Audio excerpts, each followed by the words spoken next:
Hola, mi querido amigo. ¿Estás listo para sumergirte en una historia donde el eco de un secreto ancestral, susurrado en la humillación más profunda, no solo derribó un imperio construido sobre la soberbia, sino que reescribió el mismísimo linaje de una fortuna que se creía intachable? Porque hoy te contaré cómo una frase, pronunciada con la calma de quien lo ha perdido todo, se convirtió en el sismo que desmoronó la arrogancia de una familia entera y reveló la verdad oculta de su fortuna. En la opulenta mansión de los Valdemar, mientras el patriarca alardeaba de su intachable legado y sellaba un trato millonario, el anciano sirviente, con una mirada que encerraba siglos de silencio, desveló la verdadera raíz de su fortuna. Un secreto tan oscuro y atroz que el eco de su revelación no solo hizo temblar los cimientos de la casa, sino la historia misma de una ciudad entera, exponiendo una injusticia que se había perpetuado por generaciones. Mi nombre es Elías Mendoza, y durante 73 años fui una pieza de museo olvidada en mi propio reino.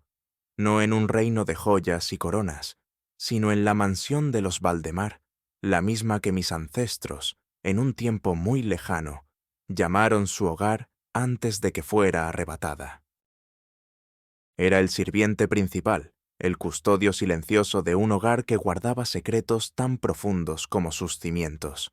Para el mundo exterior, para los Valdemar, yo era apenas una sombra más en sus relucientes pasillos, una nota al pie de página en la historia de la empresa familiar que ahora prosperaba. Para don Alfonso Valdemar, el patriarca, y su estirpe, yo era un estorbo, una reliquia, un gasto obsoleto que ya no aportaba valor alguno a la brillante y futurista imagen que ellos se esmeraban en proyectar. Mi existencia en lo que había sido mi propia tierra ancestral era la de una sombra. Don Alfonso me había heredado de sus padres, considerándome una posesión más de la casa. Me había confinado a una pequeña habitación en el ala de servicio, un rincón polvoriento y olvidado en el sótano, que los empleados más jóvenes llamaban con desdén la celda del viejo. Mis manos, nudosas y temblorosas por la edad y un Parkinson incipiente, contaban historias de una vida entera dedicada al servicio, a pulir la plata que no era mía, a limpiar los suelos que una vez fueron de mi sangre. Ahora solo servían para sostener una bandeja con el café matutino de don Alfonso o para ordenar viejos libros que nadie más consultaba. Mi ropa, a pesar de estar limpia y planchada por mí mismo cada mañana, era simple, un uniforme gris oscuro, funcional, con los colores desvaídos de las décadas de uso, una clara declaración de mi lugar en el mundo, el de quien había visto crecer las raíces de esa fortuna, pero ya no era digno de pisar el mármol reluciente de la nueva era sin sentir el peso del desprecio. Mi entorno inmediato era el de los rincones ignorados, las esquinas donde se acumulaba el polvo bajo las mesas de caoba pulida, en las majestuosas salas de reuniones, donde se cerraban tratos multimillonarios, mesas que mi abuelo solía decir que estaban fabricadas con la madera de los árboles que crecían en nuestras tierras. Las miradas, las miradas, eran las que más dolían. Los miembros de la familia Valdemar pasaban a mi lado sin verme, como si mi figura encorvada fuera un mero accesorio del paisaje, una parte invisible del mobiliario. Doña Clara Valdemar, la matriarca, una mujer de 50 y tantos, con el cabello rubio peinado con la perfección de una estatua de mármol, me concedía una mirada de lástima condescendiente, a veces mezclada con un sutil asco, cuando mi lentitud le impedía pasar por un pasillo o cuando el tintineo de mis llaves interrumpía sus conversaciones sobre sus viajes de lujo. «Elías, ¿ya va por allí? ¿Tan lento a su edad? ¡Qué fastidio!», solía decir con una voz melosa pero llena de hastío. Don Alfonso, el patriarca, un hombre corpulento de 60, con una mirada de acero y una sonrisa que rara vez llegaba a sus ojos me ignoraba por completo, como si mi existencia fuera una molestia innecesaria. «Este viejo, ¿todavía no se jubila?», Component Placement susurraba a sus socios, como si yo no tuviera oídos. Yo lo escuchaba todo, cada comentario despectivo, cada risa ahogada que creían inaudible. Un nudo en la garganta se apretaba un poco más con cada uno de esos encuentros. Un dolor silencioso que resonaba en lo más profundo de mi ser. Una punzada que me recordaba mi invisibilidad y la ingratitud del tiempo. A veces, Rodrigo Valdemar, el hijo y heredero, un joven de 30 y tantos con el mismo aire arrogante de su padre, absorto en su móvil o en una conversación trivial, me empujaba levemente al girar una esquina, sin siquiera un «disculpe», solo un gruñido irritado. Yo, con la misma inescrutable calma que había aprendido a forjar a golpes de realidad, me hacía a un lado, mi cuerpo menudo absorbiendo la brusquedad como la tierra absorbe la lluvia, dejando que la humedad de la humillación se filtrara hasta mis huesos. Soy un fantasma en mi propia casa, pensaba a menudo, mientras mis manos, tan callosas y marcadas por el trabajo, se aferraban a la baranda del pasillo, como al único objeto que aún me concedía un propósito tangible, una forma de seguir adelante, una resistencia silenciosa que solo yo entendía. Observaba los relojes de lujo que brillaban en las muñecas de los ejecutivos, los coches deportivos que llegaban al estacionamiento VIP de la mansión, los trajes impecables que prometían éxito y poder. Y contrastaba esa opulencia visible con la precariedad oculta de mi propia existencia, mi pequeña pensión de sirviente, mi soledad. Mi alma se encogía un poco más con cada ostentación de riqueza, no por envidia, sino por la cruda injusticia de un mundo que valoraba las apariencias sobre la esencia, el brillo superficial sobre el mérito, y que había olvidado el origen de su propia riqueza. Pero, ¿sabes qué, mi querido amigo?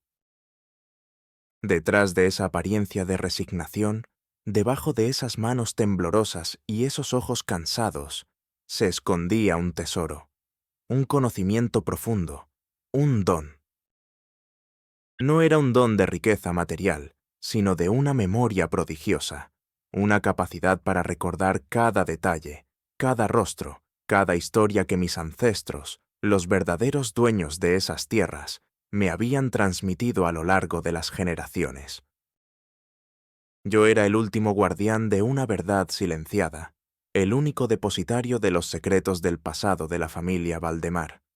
Mi habilidad extraordinaria no era la de un inventor o un erudito, sino la de un cronista oral vivo, capaz de recordar nombres, fechas, conversaciones y los detalles viscerales de un despojo ancestral. Mi abuelo y el abuelo de mi abuelo habían sido los narradores de esta historia, pasándola de boca en boca, jurándome que nunca olvidara. Este conocimiento, este pasado ilustre de mi linaje, había permanecido oculto, subestimado por un mundo que solo leía documentos oficiales y no escuchaba las voces de los oprimidos. Nadie sospechaba mi verdadero don, mi verdadera vocación, mi pasado ilustre en este campo.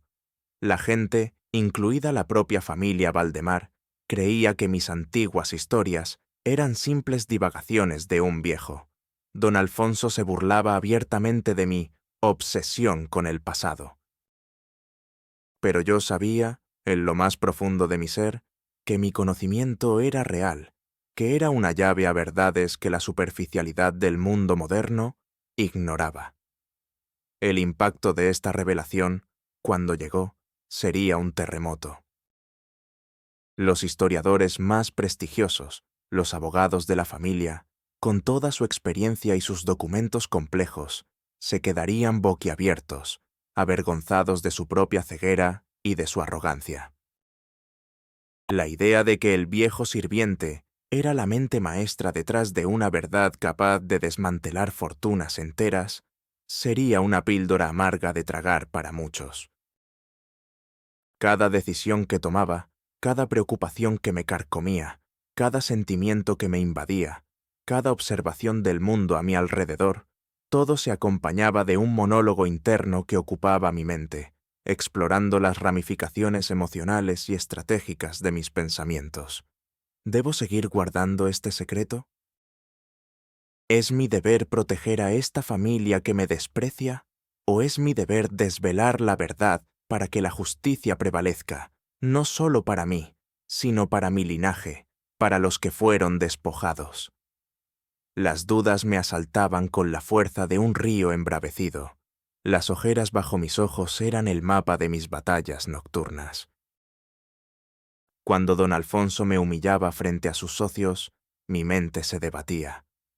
Quiero gritarle que no sabe nada de los sacrificios que hicieron mis ancestros por esta tierra, que su fortuna es mi sudor y la sangre de mi gente. Pero si lo hago, ¿qué pasará? ¿Me echará de la mansión, de mi hogar de toda la vida? ¿Qué será de mi dignidad?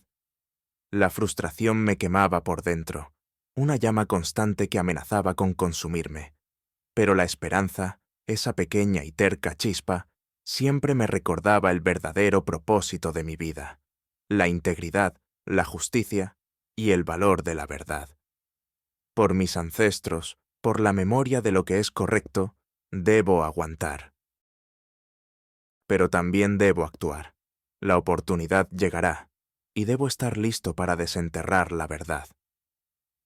La determinación se mezclaba con el cansancio, creando una mezcla agridulce que era el motor de cada uno de mis días. La audiencia debía sentir mi dolor, mi esperanza, mi frustración y mi inquebrantable determinación, porque eran el motor silencioso de mi existencia. Y en ese mundo de lujo y apariencias existía una familia que personificaba la arrogancia, el clasismo, la traición y el abuso de poder: los Valdemar. Don Alfonso Valdemar, el patriarca, era un hombre de 60 y tantos, de cabellos plateados cuidadosamente peinados y un aire de superioridad que lo precedía. Doña Clara Valdemar, su esposa, era una mujer de belleza fría, con una sonrisa forzada y ojos gélidos que rarelí se suavizaban. Y Rodrigo Valdemar, el hijo y heredero, un joven de 30 y tantos con el mismo aire arrogante de su padre, que ya se autoproclamaba el verdadero innovador del legado familiar. Para ellos, mi existencia, la de Elías Mendoza, era una anomalía inaceptable en su perfecta ecuación de vida. Su crueldad no era ruidosa, no, era un veneno lento, silencioso, que se manifestaba en pequeñas acciones diarias y en diálogos despectivos.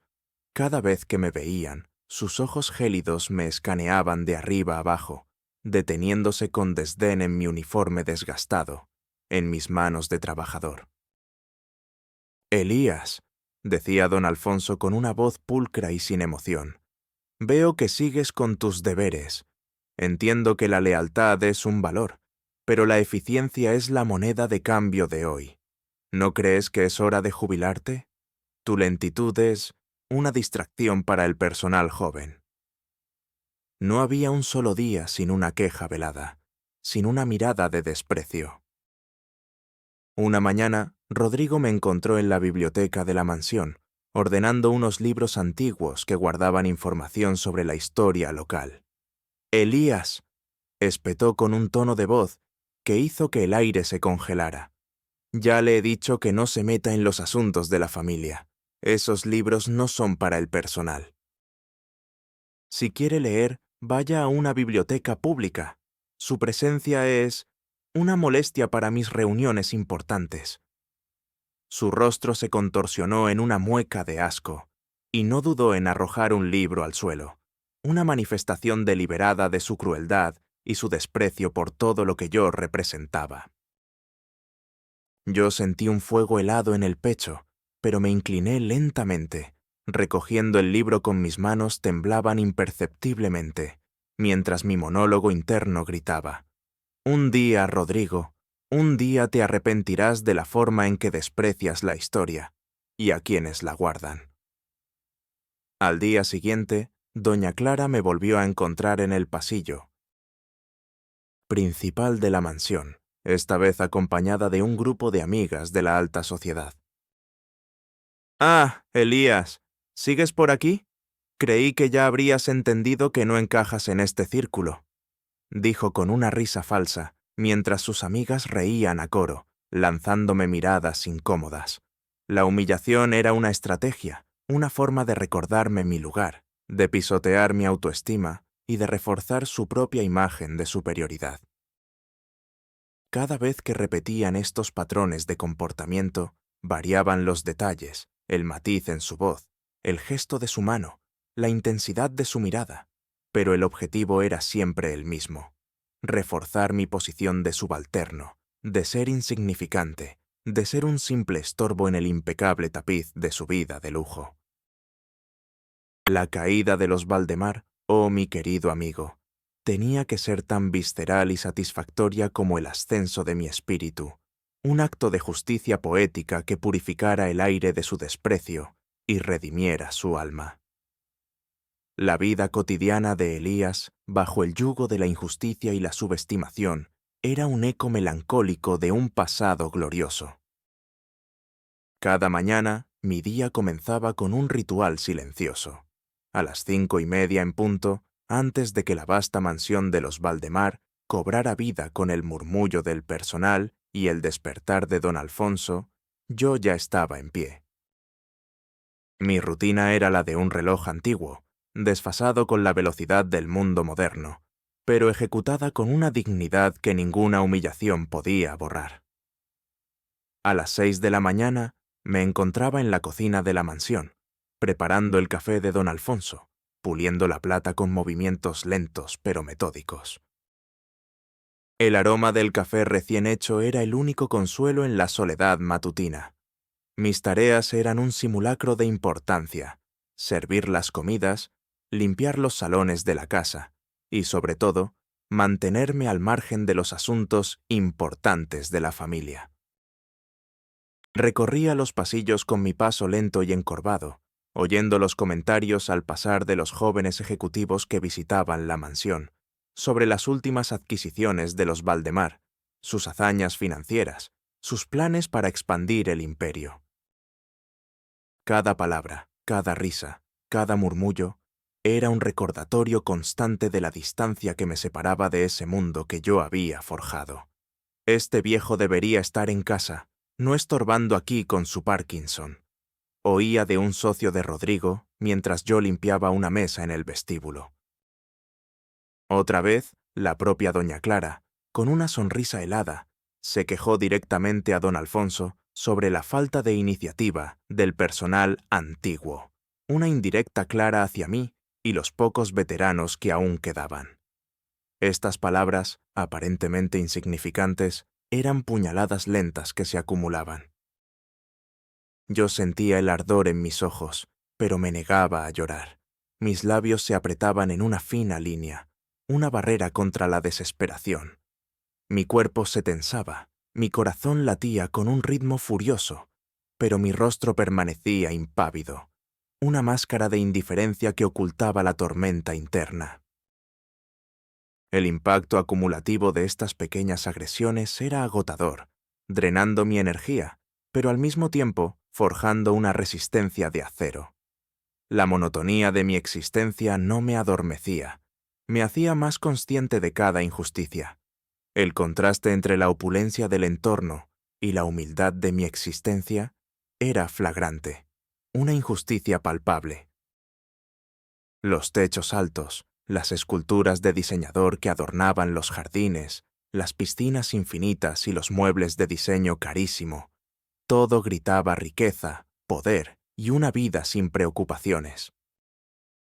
Yo, con mis manos agrietadas y mi uniforme humilde, me movía como una pieza fuera de lugar en un museo de arte moderno, un objeto discordante en una obra de arte.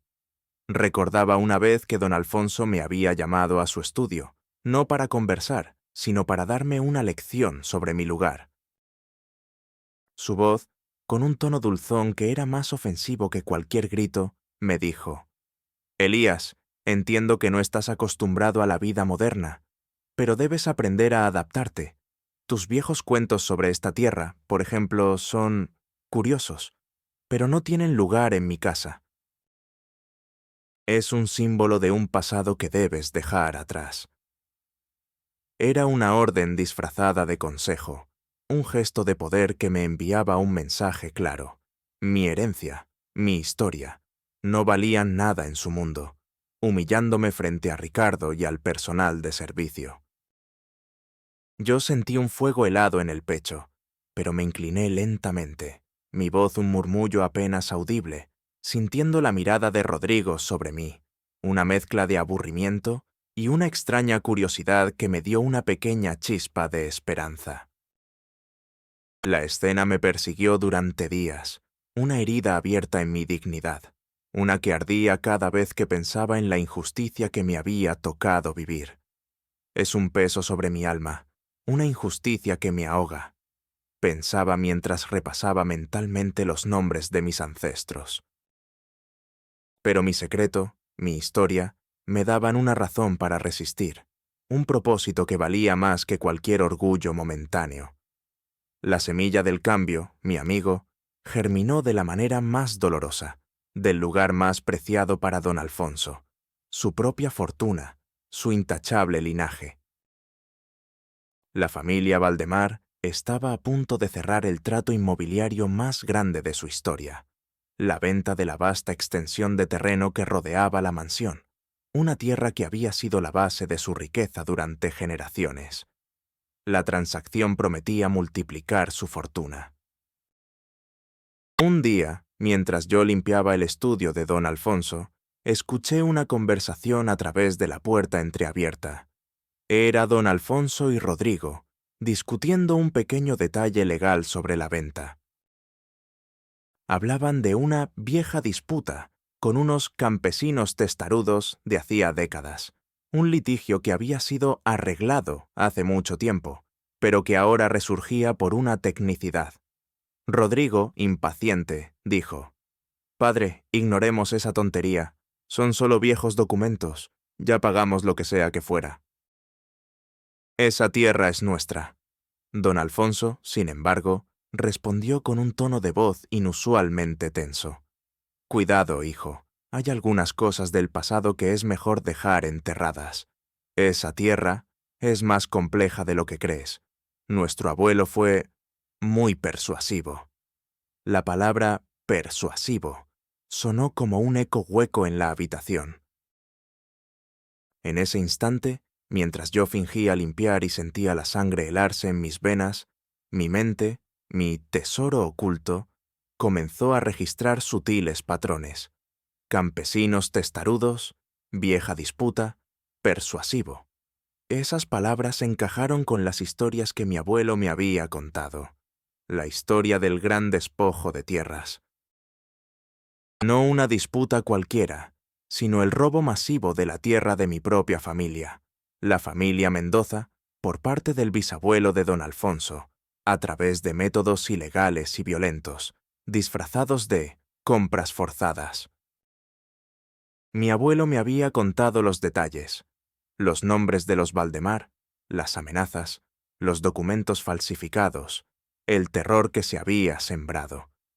Me había hablado de un viejo pozo en la propiedad, donde mi bisabuela había escondido los verdaderos títulos de propiedad, enterrados para cuando llegara la justicia. Pensé que era una leyenda, una fábula para mantener viva la esperanza. Pero ahora, con la conversación de los Valdemar, esa frase regresó con una fuerza abrumadora. Recordé los detalles del pozo, su ubicación exacta, las palabras de mi abuelo. Elías, un día, cuando la soberbia de los Valdemar sea insoportable, la verdad saldrá de la tierra que les arrebataron. Mi corazón dio un vuelco. No era solo una leyenda, era una pista. La confirmación de que mi tesoro oculto, mi verdadera sabiduría, era más relevante que nunca. En ese instante, una chispa, una idea apenas formada, encendió mi mente. Mi conocimiento de la historia oral de mi linaje, dormido por años bajo el peso de la humillación, se agitó con una fuerza abrumadora. No es una coincidencia, pensé. Es el destino. La fortuna de los Valdemar no es su legado, es un robo, y yo soy el único que tiene la llave para desenterrar la verdad. La incredulidad inicial se mezcló con una punzada de esperanza tan intensa que casi me hizo llorar. Podría ser una ilusión, me dije, pero ¿y si no lo es?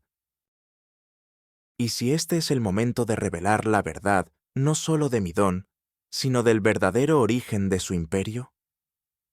La persistencia de la señal, la forma en que la conversación de los Valdemar se alineaba con la historia de mi abuelo, me obligaba a considerarlo. Mis pensamientos internos se desbocaron, una avalancha de preguntas y posibilidades. ¿Y si este era el momento para que mi linaje fuera reconocido? ¿Y si mi secreto era la única forma de desmantelar esta injusticia? La sola idea me provocaba una mezcla de miedo y una excitación vertiginosa. Miedo a la confrontación con los Valdemar, a su ira, a su desprecio si mi plan fallaba, a que me acusaran de locura, a que me echaran a la calle en mis últimos años. ¿Y si el mundo no me creía, a mí, el viejo sirviente? El ridículo, la humillación, podrían ser peores que mi situación actual. Pero también una emoción abrumadora ante la posibilidad de demostrar mi valía, de usar mi verdadero conocimiento para algo significativo, de no dejar que la historia de mi familia se perdiera en el olvido y que los Valdemar siguieran prosperando con su fortuna manchada. Es hora de que el mundo sepa quién soy realmente. Por mis ancestros, por la justicia, por la verdad, debo intentarlo. La chispa de esperanza se convirtió en una llama voraz, una determinación férrea que me quemaba por dentro. No hay vuelta atrás. La verdad de Elías siempre encuentra su camino. Y a veces se esconde en la tierra que fue arrebatada. El proceso de mi transformación, de mi silenciosa metamorfosis de anciano sirviente a guardián de una verdad ancestral, fue un ballet meticuloso de investigación, preparación y una disciplina que creía haber perdido. Cada noche, después de que la vasta mansión de los Valdemar se sumía en el silencio, mi pequeña habitación en el sótano se transformaba en mi cuartel general de operaciones. Mi pequeña mesa, donde solía comer mis comidas frugales, ahora estaba cubierta con mapas antiguos que había memorizado de la biblioteca familiar, con mi viejo diario de notas y con una linterna que me permitía explorar los rincones más olvidados de la propiedad. No resumía. Cada paso era vital, cada descubrimiento una pieza crucial. Mi investigación comenzó por los archivos de la propia mansión. Bajo la excusa de limpiar y organizar viejos papeles, logré acceder a cajas llenas de documentos familiares que los Valdemar consideraban sin valor. El polvo de esos viejos volúmenes, con su aroma a papel envejecido y conocimiento acumulado, se adhería a mis ropas, un contraste irónico con el olor a lujo que me acompañaba durante el día. Pasaba horas allí, rastreando cada línea, cada nombre, cada cifra de venta, buscando correlaciones entre la historia oficial de los Valdemar y los detalles que mi abuelo me había transmitido. Descubrí actas de venta de tierras con firmas dudosas, cartas de queja de campesinos que habían sido silenciadas y viejos mapas catastrales que mostraban discrepancias con los actuales. El zumbido constante de mi vieja grabadora de voz, donde registraba mis observaciones y los ecos de las conversaciones de los Valdemar, se convirtió en la banda sonora de mis noches solitarias. Hubo múltiples obstáculos. Mis manos temblaban más de lo que recordaba, y mi vista cansada a veces me dificultaba leer las pequeñas letras. Quizás soy demasiado viejo para esto, pensé. La frustración me invadió, una ola helada de desesperación. Sentí la tentación de abandonar, de dejar que la injusticia siguiera su curso. Pero la imagen de mis ancestros, la voz de mi abuelo, reavivaron mi determinación. No me rendiré, me dije. Volví al día siguiente, con un café cargado, y me obligué a seguir, a entrenar mi mente, a desafiar la edad. Cada avance era seguido por un monólogo interno de alivio y una reevaluación estratégica. Esto es solo el comienzo. Ellos no saben lo que se les viene. Luego vino la observación secreta del terreno. Durante el día, mientras yo realizaba mis tareas de jardinería o mantenimiento en los extensos terrenos de la mansión, mis ojos no solo veían la belleza de los jardines, veían los puntos de referencia que mi abuelo había descrito para encontrar el pozo. Con una pequeña pala y un detector de metales rudimentario que había comprado con mis escasos ahorros, me colaba por las noches, bajo la luna, en las áreas más remotas de la propiedad, buscando el lugar exacto del pozo. El ambiente en la noche era gélido, con el sonido de los grillos y el crujido de las hojas secas bajo mis pies. El miedo me invadía a veces, el temor a ser descubierto por los guardias de seguridad de la mansión, a que mi pequeño secreto fuera expuesto antes de tiempo. Un paso en falso y todo se desmorona, me recordaba, mi corazón latiendo como un tambor en mi pecho. Pero la adrenalina me impulsaba. La recolección de pruebas fue un desafío constante. Necesitaba no solo encontrar el pozo, sino también desenterrar los documentos que probaban la verdadera propiedad de la tierra. Mi búsqueda me llevó a noches de insomnio, excavando con cautela, sintiendo la tierra fría en mis manos. Finalmente, una noche, mi pala golpeó algo duro. Era una caja de metal antigua, corroída por la humedad, pero milagrosamente intacta. Dentro, envueltos en tela encerada, estaban los documentos, los títulos de propiedad originales de la familia Mendoza, cartas de protesta y un diario de mi bisabuela que detallaba el despojo y el juramento del ancestro Valdemar de corregir el error. Era un hallazgo valiosísimo. Mis manos temblaban mientras leía cada página, el flash de mi cámara apenas visible en la penumbra. ¿Los riesgos? Si me descubrían, me acusarían de robo, de conspiración, y mi vida estaría en peligro. Sentía el sudor frío resbalar por mi espalda, el nudo en mi estómago apretándose con cada nuevo descubrimiento. Un día, mientras revisaba los documentos en mi habitación del sótano, el jefe de seguridad de la mansión, un hombre fiel a los Valdemar, me sorprendió. Escuchó un ruido, la luz de mi linterna. Me escondí rápidamente debajo de mi cama, mi corazón martillando, el miedo tan intenso que mi respiración se agitó. Casi todo se va al traste, pensé. Él entró en mi habitación, revisó, pero no encontró nada. Solo se burló de mi desorden. El contratiempo solo fortaleció mi determinación. Son pruebas de que estoy en el camino correcto, me dije. Mis monólogos internos eran un torbellino de emociones, desde la euforia por un nuevo hallazgo hasta la desesperación por un revés. Cada nombre descubierto, cada conexión histórica que hacía, cada pequeño avance, era un acto de fe, una pieza más en el rompecabezas de mi vindicación y de la justicia para mi linaje. Y con cada pieza, mi convicción crecía. La verdad está ahí, Elías. Solo tienes que desenterrarla. Y yo seré quien lo haga. Para mi sorpresa, y para la de todos los que me habían subestimado, surgieron alianzas inesperadas que se tejieron en el entramado de mi plan, demostrando que la luz puede encontrarse en los lugares más insospechados, incluso en medio de la frialdad y el clasismo de la alta sociedad. El primero en unirse a mi causa fue, contra todo pronóstico, el señor Octavio Solís, el abogado principal de la familia Valdemar. Un hombre de unos 50, con gafas finas y un aire de profesionalismo impecable. Octavio había servido a los Valdemar durante décadas, pero poseía una rara capacidad para la ética, una integridad que la avaricia de la familia no había logrado corromper por completo. Al principio, cuando Ricardo insistió en que yo llevara la joya para una tasación oficial, Lorenzo me miró con escepticismo, su ceño fruncido mientras examinaba el medallón.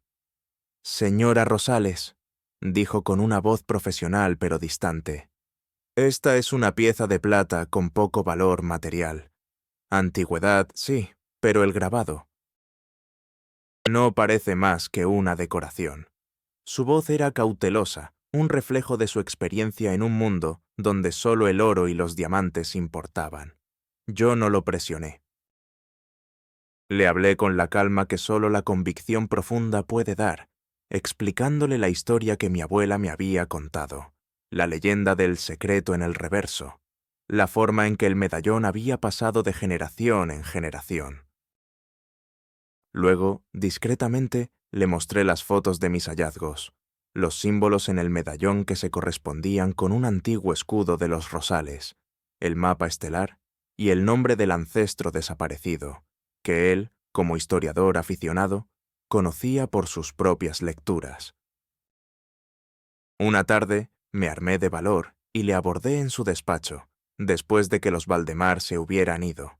Le hablé del pozo, de los documentos que encontré, de la historia de mi familia. Al principio, Octavio me miró con una incredulidad palpable. Su rostro se tensó. «Elías, ¿qué tonterías está diciendo?»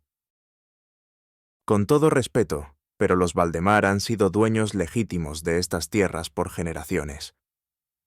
Su voz era firme, un reflejo de su lealtad profesional, pero también de su sorpresa. Yo no lo presioné. Le hablé con la calma que solo la convicción profunda puede dar, explicándole la lógica detrás de mi conocimiento, la forma en que la historia oral se había preservado y los detalles que solo los documentos que yo tenía podían confirmar. Le mostré una copia de uno de los títulos originales de mis ancestros y una de las cartas de protesta, firmada por mi bisabuela. Octavio me miró con una expresión que pasó de la duda al asombro, luego a una creciente fascinación. Sus ojos, antes opacos por la rutina legal, ahora brillaban con una nueva chispa. «Dios mío», susurró, examinando los documentos. Esto es un escándalo, y si lo que dice es cierto, la fortuna de los Valdemar está cimentada en un fraude». Una lágrima solitaria rodó por mi mejilla, no de tristeza, sino de alivio. «Sí, señor Solís, es cierto, y necesito su ayuda para que la verdad salga a la luz. Para que se haga justicia». Fue en ese momento, en el discreto despacho de Octavio, entre el olor a cuero y los códigos legales, que nuestra confianza se forjó. Octavio, motivado por un profundo sentido de la justicia y la ética profesional, me prometió su apoyo incondicional. «Cuente conmigo, Elías, lo que sea necesario». Una injusticia así, una historia así, no puede permanecer oculta. Sus aportaciones fueron cruciales. Él me brindó acceso a bases de datos legales, me ayudó a autenticar los documentos que había encontrado y a preparar un informe exhaustivo que validara mi trabajo para presentarlo ante los tribunales. Sus diálogos conmigo eran extensos, llenos de información legal y consejos prácticos, y también de una creciente admiración por mi integridad y mi memoria que aún persistía. Mi segunda aliada, aún más sorprendente, fue la joven Sara, la nieta de don Alfonso, una estudiante de historia del arte que solía pasar horas en la biblioteca de la mansión, ajena a los negocios familiares. Sara era una joven brillante, con un ojo agudo para los detalles y una curiosidad innata por el pasado. Yo la había observado en mis tareas de limpieza, notando su bondad y su deseo de conocer la verdad. Me acerqué a ella con cautela una tarde, mientras arreglaba unos libros en la biblioteca. «Señorita Sara», dije, mi voz apenas un susurro. «Sé que esto sonará descabellado, pero creo que la historia de su familia no es tan pulcra como se cuenta. Y necesito su ayuda para desvelarla». Sara, con su mirada perspicaz, Me observó con una mezcla de sorpresa y curiosidad. Soy Elías, el sirviente, y tengo un secreto sobre la fortuna de su familia, un secreto que podría cambiar todo lo que usted sabe. Su reacción fue de incredulidad inicial, un levantamiento de cejas escéptico. ¿Un secreto, Elías? Mis abuelos son intachables, pero mi firmeza, la convicción en mis ojos y la precisión con la que empecé a describir los documentos que había encontrado, los nombres de mis ancestros y las incongruencias en los registros de la propiedad, la capturaron. Le mostré las pruebas, las fotos de los títulos originales, los diarios de mi bisabuela y el informe preliminar del señor Solís. La expresión en su rostro cambió drásticamente. De la incredulidad pasó al asombro, y de ahí a la chispa de la historiadora que huele una verdad. Dios mío, susurró Sara. Siempre sentí que había algo oculto. Mi abuelo nunca hablaba del origen de la fortuna. Siempre fue un tema tabú. Sara, impulsada por su propia motivación de conocer la verdad histórica y de limpiar el honor de su apellido, se comprometió a ayudarme. Esto es muy grave, Elías, pero cuente conmigo. Quiero saber la verdad, sin importar lo dolorosa que sea. Sus interacciones conmigo se volvieron secretas, reuniones furtivas en el jardín, conversaciones en susurros mientras don Alfonso y doña Clara dormían.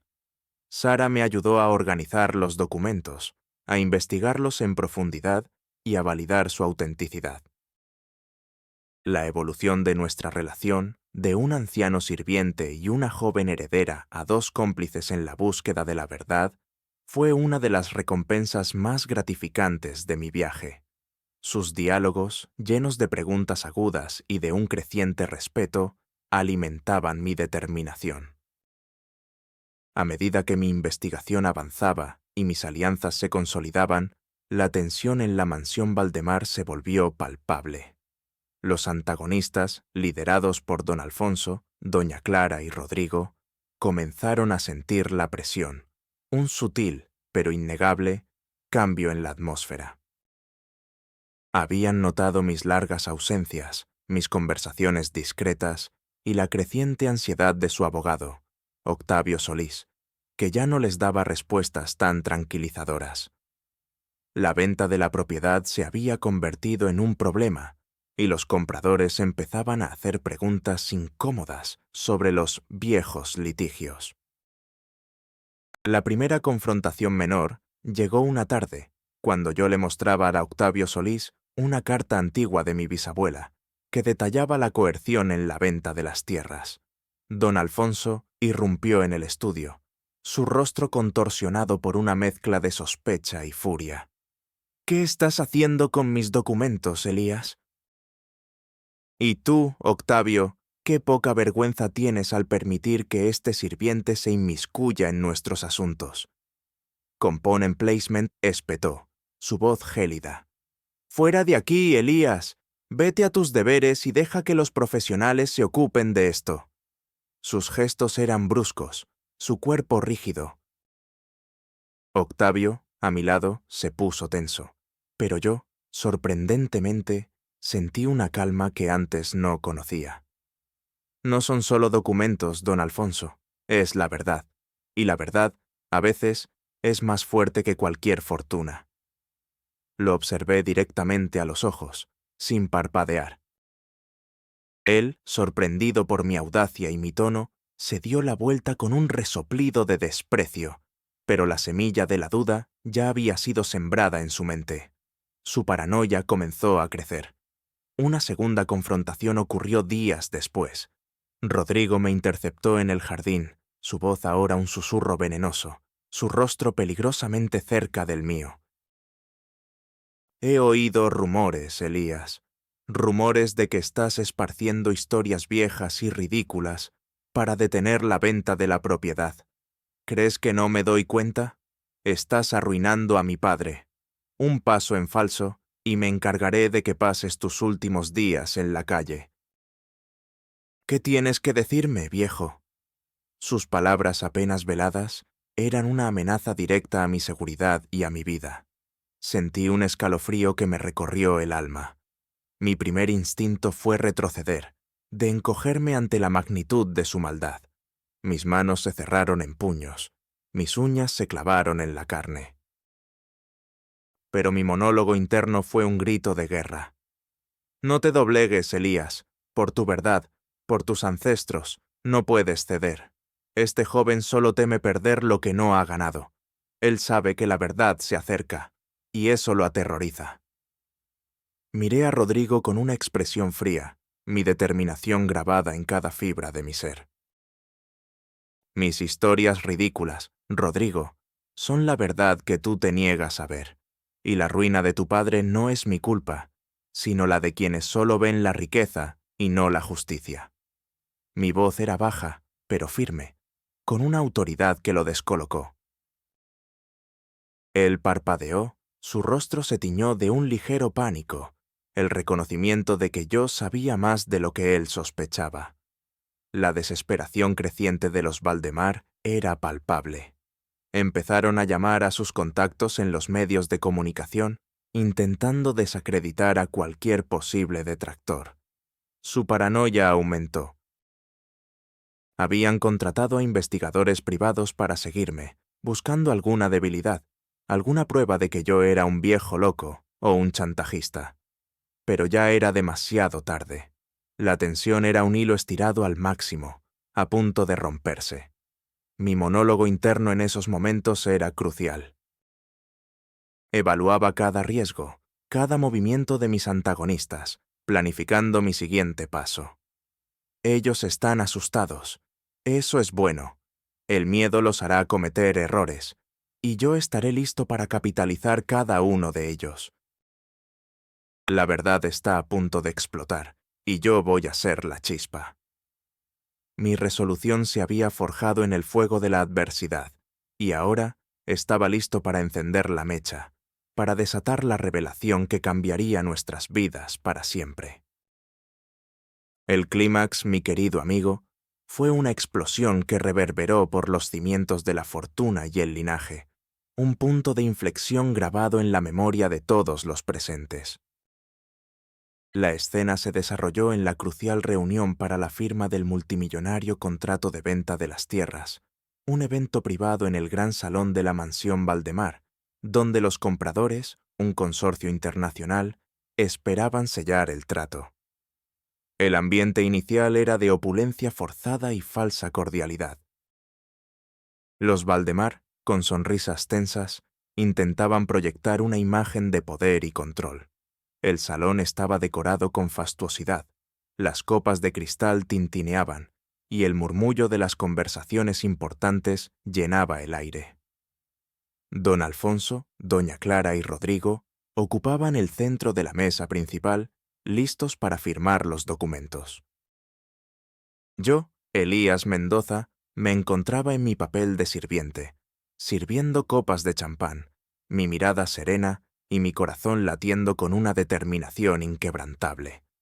A mi lado, el señor Octavio Solís, el abogado, y Sara Valdemar, la nieta, esperaban en silencio, sus rostros una mezcla de tensión y expectación. Cuando don Alfonso tomó la palabra para dar un breve discurso antes de la firma, el murmullo se acalló. Estimados socios, es un honor sellar este acuerdo que consolida el legado intachable de la familia Valdemar, una fortuna construida con esfuerzo, visión y honestidad. Mientras don Alfonso hablaba, en la pantalla gigante detrás de él se proyectaban imágenes de la mansión, de los vastos terrenos y de gráficos de crecimiento financiero, una historia de éxito pulcra y sin fisuras. Fue en ese momento, con una serenidad que parecía sobrenatural en medio de la opulencia, me puse de pie lentamente, un vaso de champán en la mano, como si fuera parte del servicio. Mi figura, modesta y sencilla, irradiaba una autoridad silenciosa. Don Alfonso, aunque molesto por la interrupción, me miró con fastidio. «Elías, ¿qué hace?» «Sirva las copas y retírese». «Con todo respeto, don Alfonso. comencé, mi voz clara y firme, resonando en el vasto salón. Sus palabras son de una historia, pero hay una verdad más allá de sus fortunas. Una verdad que se ha mantenido oculta por generaciones y que ha esperado pacientemente su momento para salir a la luz. La sala se quedó en un silencio sepulcral. Los ojos de don Alfonso, doña Clara y Rodrigo se abrieron con furia. Sus bocas se abrieron para protestar. El notario y los compradores se miraron con confusión. Mi nombre es Elías Mendoza, declaré, mi mirada fija en don Alfonso. Y no soy solo su sirviente. Soy el último descendiente de la familia Mendoza, los verdaderos dueños de estas tierras. Su fortuna, don Alfonso, no se construyó con honestidad, sino con el despojo, la violencia y la falsificación de documentos. La tierra que hoy intentan vender no es suya por derecho, sino por un crimen ancestral. Acto seguido, con la ayuda del señor Octavio Solís, quien asintió con un gesto casi imperceptible, proyecté en las pantallas gigantes del salón una serie de imágenes. No eran los gráficos de ventas, sino los documentos que encontré en el pozo. Los títulos de propiedad originales de la familia Mendoza, las cartas de protesta de mis ancestros y el diario de mi bisabuela, que detallaba la extorsión, los nombres de los Valdemar implicados y el juramento del ancestro Valdemar de corregir el error. Estos documentos, expliqué, mi voz vibrando con la verdad, prueban que la compra original de estas tierras fue forzada, ilegal, una traición a la confianza y un abuso de poder. Mi bisabuela, en un acto de fe y resistencia, enterró los títulos originales en un pozo de esta propiedad, esperando el día en que la justicia se manifestara. Y ese día, don Alfonso, ha llegado. Cada palabra era un golpe, un martillo que destrozaba la fachada de los Valdemar. Las reacciones fueron explosivas, en tiempo real, como una onda de choque. En la mesa, don Alfonso se puso pálido. Su rostro se descompuso, sus labios temblaban, incapaces de formar palabras. La incredulidad se transformó en negación salvaje, luego en furia descontrolada. Esto es una farsa, es un chantaje, este viejo está loco, seguridad. Zrenia, gritó, su voz histérica, el sudor frío perlado en su frente. Rodrigo, a su lado, estaba tan blanco como un fantasma, sus ojos muy abiertos, su boca abierta por la sorpresa. Intentó levantarse y abalanzarse sobre mí.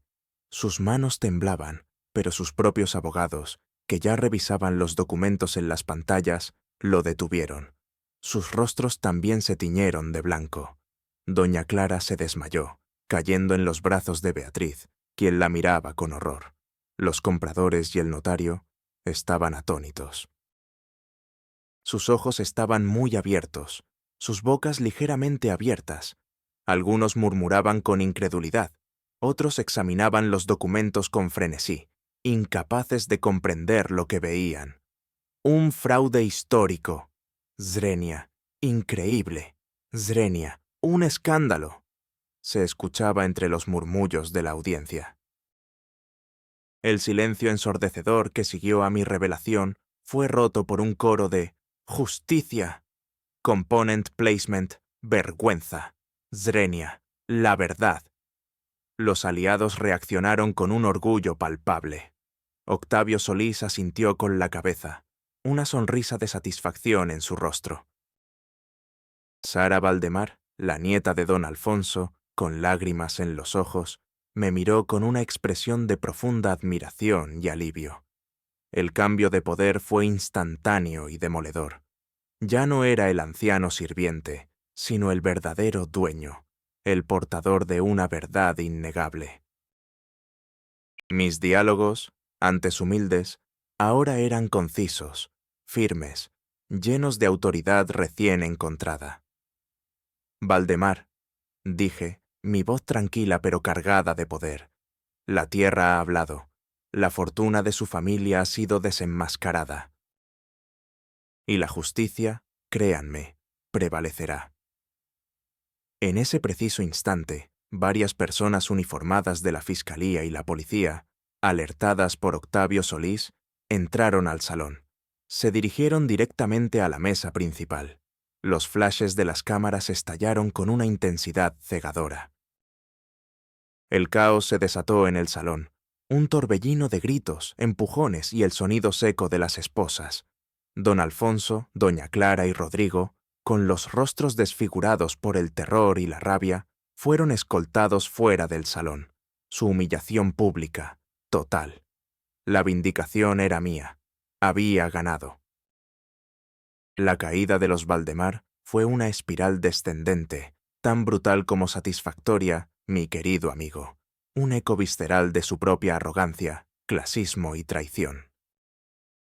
Lo que comenzó como un intento desesperado por mantener una farsa, se transformó rápidamente en una cascada de consecuencias legales, sociales y profesionales que los arrastraron al abismo del descrédito más absoluto. Las imágenes de sus rostros desfigurados por el terror y la furia, mientras eran esposados y escoltados fuera de su propia mansión, se reprodujeron incansablemente en todos los noticieros y periódicos del mundo. Sus nombres, que antes eran sinónimo de elegancia y poder, se convirtieron en sinónimo de fraude histórico, avaricia y desprecio humano. Las investigaciones se expandieron más allá de la mansión. La Fiscalía, impulsada por la contundencia de mis pruebas, los títulos de propiedad originales, los diarios, las cartas de mis ancestros y el testimonio impecable del señor Octavio Solís y la señora Marta Beltrán, descubrió una intrincada red de ocultamiento de activos, evasión fiscal y manipulación de registros históricos que la familia Valdemar había orquestado durante generaciones para ocultar la verdadera procedencia de su fortuna. Se revelaron tratos turbios en otras propiedades y fundaciones, donde tenían influencia, un imperio de engaño construido a base de su avaricia desmedida y su sed de mantener una imagen impoluta. Se abrieron juicios en múltiples jurisdicciones.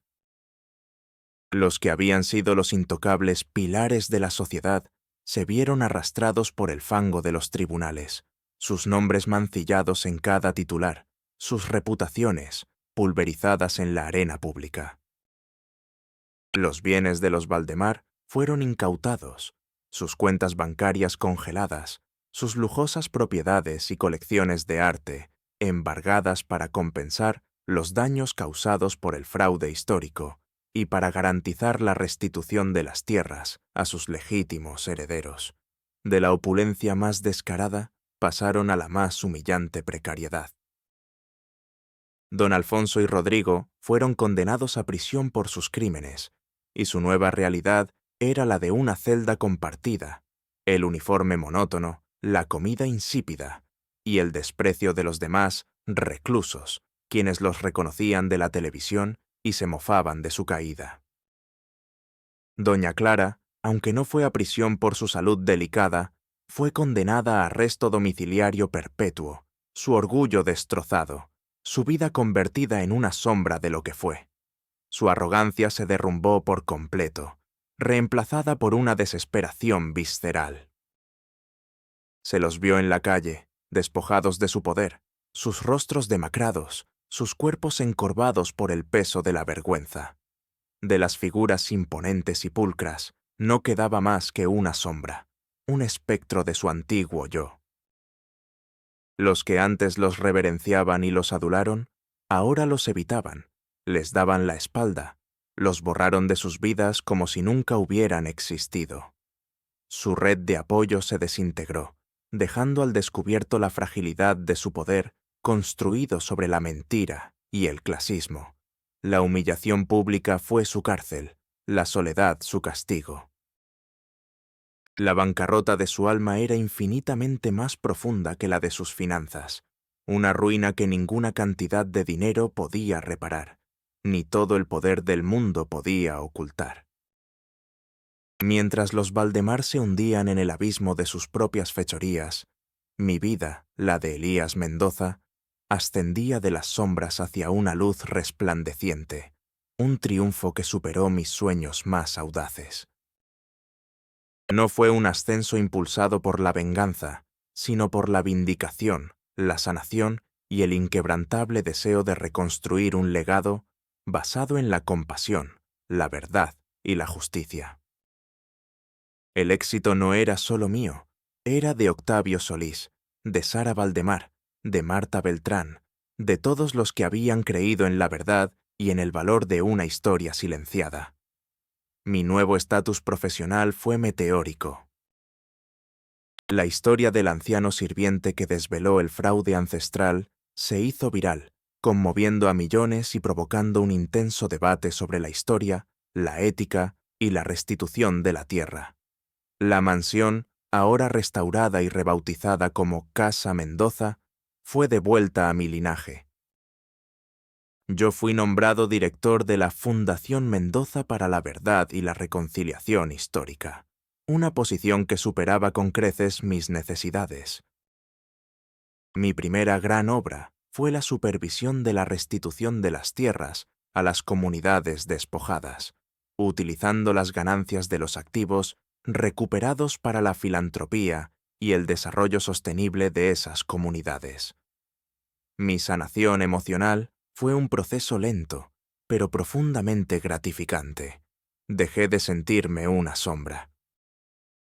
Cada vez que caminaba por la calle, la gente me saludaba con respeto, algunos incluso con lágrimas en los ojos. Las miradas de lástima o desprecio se habían transformado en miradas de asombro y reverencia.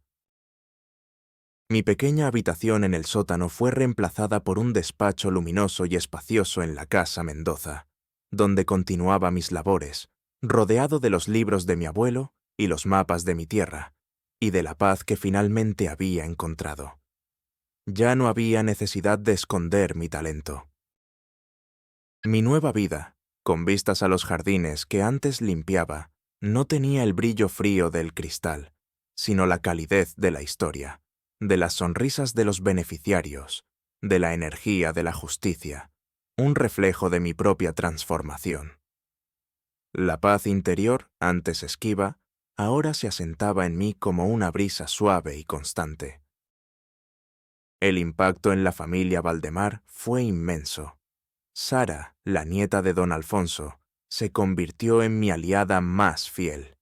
Ella renunció a su herencia, dedicando su vida a trabajar en la Fundación Mendoza, luchando por la justicia social y por limpiar el verdadero honor de su apellido, ahora ligado a la restitución y la verdad.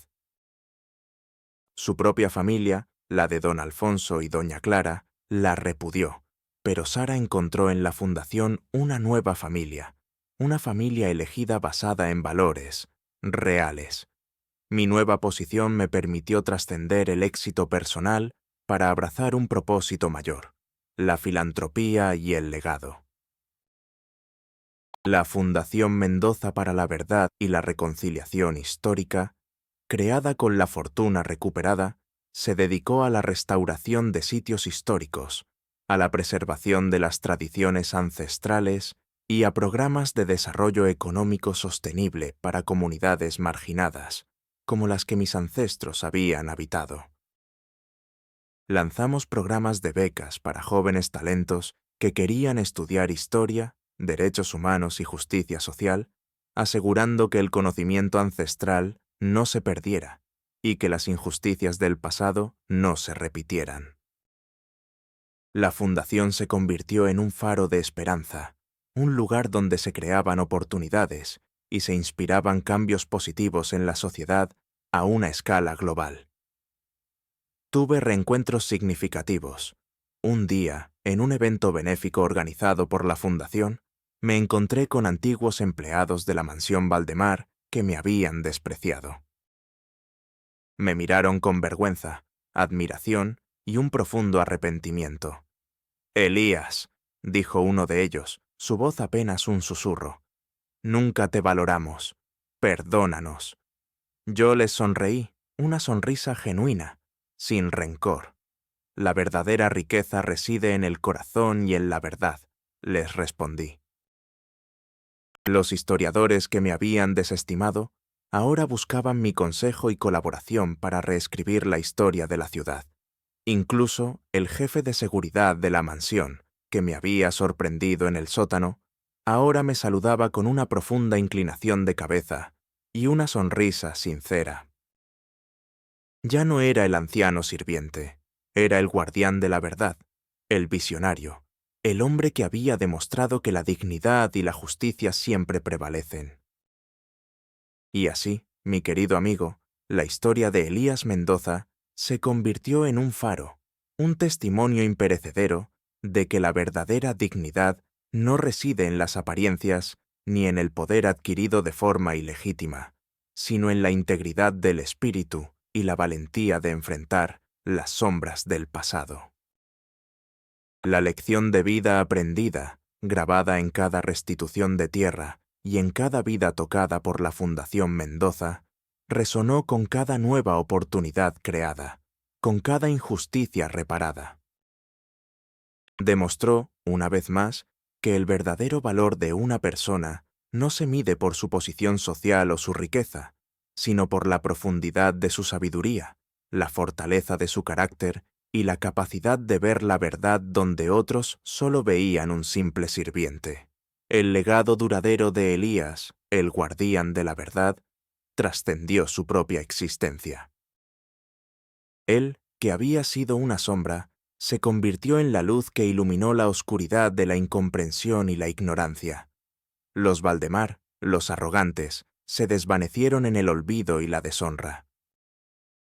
Su historia fue un testimonio viviente de que, a veces, la voz más poderosa surge del rincón más humilde y olvidado, y que el verdadero progreso comienza cuando nos atrevemos a limpiar no solo el polvo de los muebles, sino las manchas inmundas de la injusticia que se incrustan en el alma misma de una familia, de una sociedad, de una fortuna. Y así, la Fundación Mendoza para la Verdad y la Reconciliación Histórica se convirtió en un faro de esperanza global, un ejemplo de cómo la perseverancia, la compasión y la inquebrantable búsqueda de la verdad pueden, de hecho, cambiar el mundo, un secreto a la vez.